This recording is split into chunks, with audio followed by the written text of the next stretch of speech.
oh my God, you look worse then than you do now.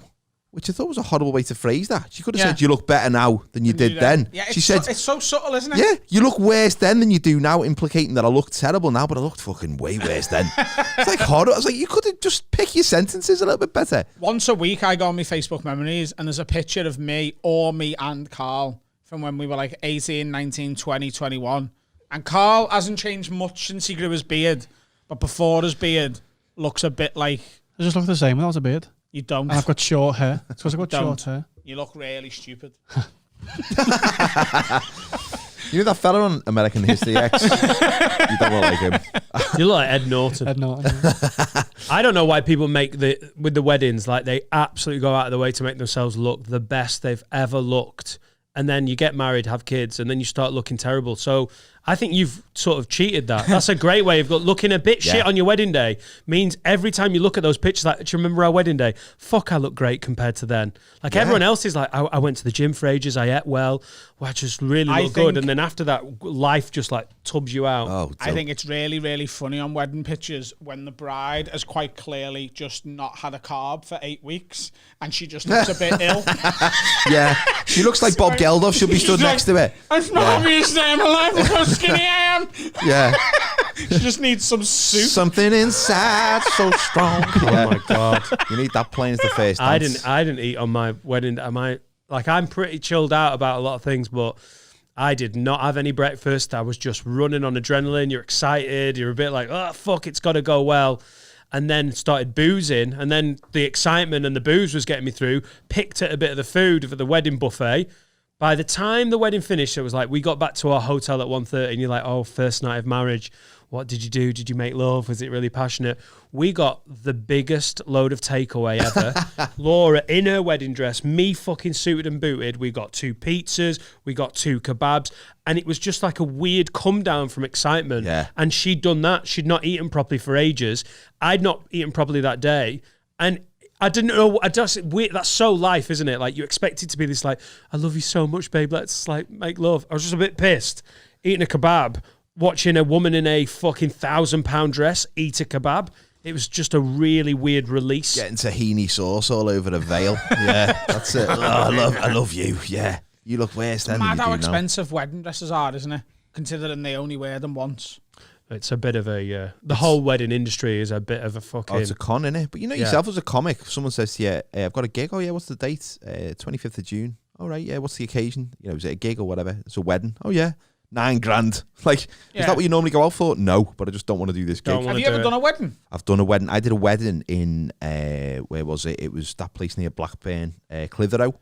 And it was for a woman I used to work with. She's lovely. And she said, can you just pretend you're a guest, sort of chat, mingle with the guests, get to know some anecdotes and stories, and then jump up unexpected with this radio mic I'll give you, and then just sort of like almost like ninja comedy, stand up and just start doing it before the speeches. And I said, £9,000. I said, yeah, I can do that. And I thought, I'm not going to do that. I'm just going to turn up and do my normal stuff. And I'm going to do 5 minutes less than you've asked me to do. And then I'm going to get off. And you're going to think it's all right. And it was. And I got paid and the check got cleared. But horrible. And when I got there, I don't know what I charged. Yeah. I didn't even charge that much, you know. I think it was like 500 quid. This was about 7-8 years ago. 500 quid. That gave me palpitations. I know. And I was driving there, and I was doing a gig anyway, and I was driving there, and I was thinking, oh my God. And so I had to put a suit on, because I had to pretend to be a part of the wedding party. And I got there, and it was on this big farm, and they'd hired one of the original Ferraris for the lads to just rag around the field. And I was like, I should have charged more than 500 quid. And then they had they've got an original Ferrari to rag around the field. I'll just have 500. Yeah, just 500. Is that all right? They're like, yeah, just throw it out the pocket. Yeah. And then they spent more hiring a car than they did on you. Yeah. Easily. Car's getting paid more than the entertainment. Honestly. Also, what were the fucking... That's such a weird thing to ask as a comedian. Like, it's hard enough playing a wedding, but you really need to be like, we've got a comedian, and he's going to come and do his comedy. Because to, like, the old, like, members of the family, some uppity guest has just got a mic and gone, fuck this. Yeah. It's my day as well. Hiya, guys, how are you? Like, Grandad's like, who's this bastard? Yeah, it's horrible. And just before me, a gospel choir had done the same thing. They jumped up. But they'd gone around all day writing songs. yeah. Dave, Uncle Dave. I love it. How did they pass it? I tell you, the granddad's there going, I didn't know Rachel and Phil knew a whole table of black people. Yeah. Where are they from? And then all of a sudden, oh, happy day. Oh, happy day. And then Sam Avery. Whoopi Goldberg's there. Yeah. And then Sam Avery on the table with a gospel choir. Yeah. Right? Yeah. What are you doing? I spent most of the time just sitting in the toilet with the lid down, just sitting there, just waiting for the time to pass. Because I thought, I'm not talking to people. I'm not going to go round and get to know people and then get up and weave some comedy magic in front of people. I just hid like I was doing a data entry job, and I just wanted to get in, get out. And once I saw that Ferrari, I thought, oh, fuck this. We got asked the other week, have you ever had any moments that have made you question whether you wanted to do stand-up? And Adam was like, because he's been doing it 10 years, he's not had many of those moments. I've had a few, and I've never got anywhere near it. But there's those moments where you are sat in a toilet because you're hiding from the venue because you don't really want to be there, but you've got to stay and you've got to do the gig because you need money to pay for your stupid life, not having a real job. Yeah. And in those moments, sat in a toilet, you're like, what am I doing? Should I be a teacher? Like, it is a weird feeling. I've got an even worse story than that, and it also involves a toilet. And it was doing a gig just before Christmas, and it was for was it Castleford rugby team? Maybe it was through some promoter. It was about 7 years ago, and it was in the afternoon, and it was on that Friday, that last Friday before Christmas. All the red flags in on the an booking afternoon. process. Yeah, there's not enough red flags in that cup. Rugby club. And so I turned up. I took a suit with me. I never wear a suit. I hate wearing a suit, but I thought I've got to wear a suit because I've got to assert my dominance. You know what I mean? It's one of them gigs. And I went into this big marquee that's hired, and it was some plumbing company, and they'd booked every single division of the plumbing company from around the country had all been bussed in to Castleford, which is obviously the epicenter of quality entertainment, as we all know. It's the Vegas of the Yorkshire plumbers. Yeah. So they all turned up. The guy showed me into the room, and he said, there's a mic here, but they won't fucking hear you because it's not set up right, but you'll be all right, won't you? And I was like, what I should have done is just go, no, and they just left. I thought, but I needed the money. At the time, I was desperate for the money. So I started talking, no one was listening, and instead of just dying with dignity like a champ, I decided to try and make the gig work for me because I'd seen other comics do it where they kind of jump on tables and move chairs, and I thought, what a victory this would be. What a victory. Listen, I'm an Everton fan, but this is 3-0 down against AC Milan.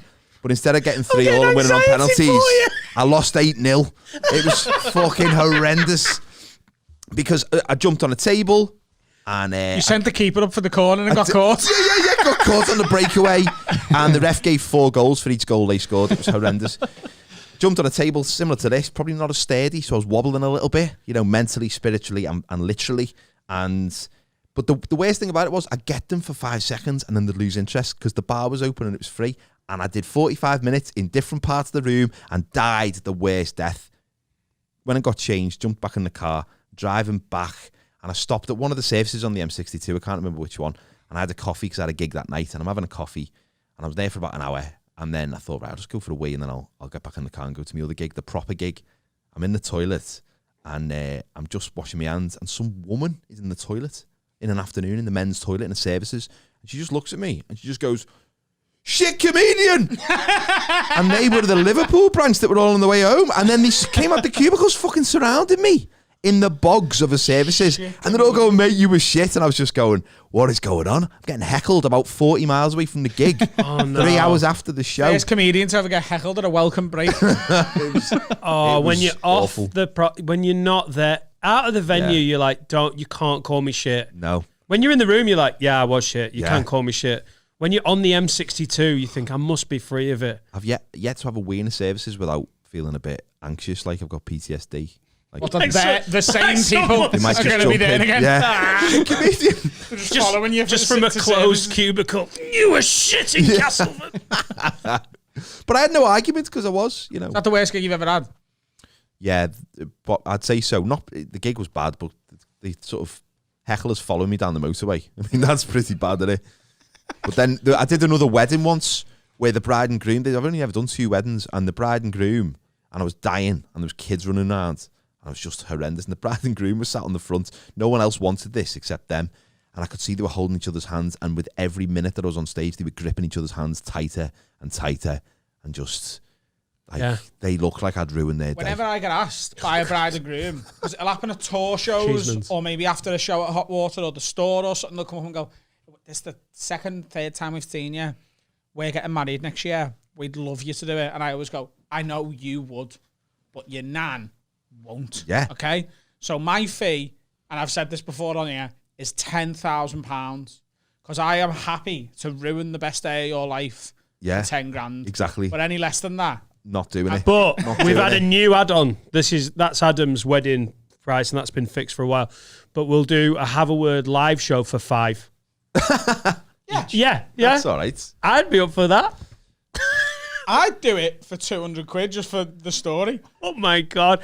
Put it out on Patreon. And this is where Uncle Brian tried to stab Adam. You're ruining the day.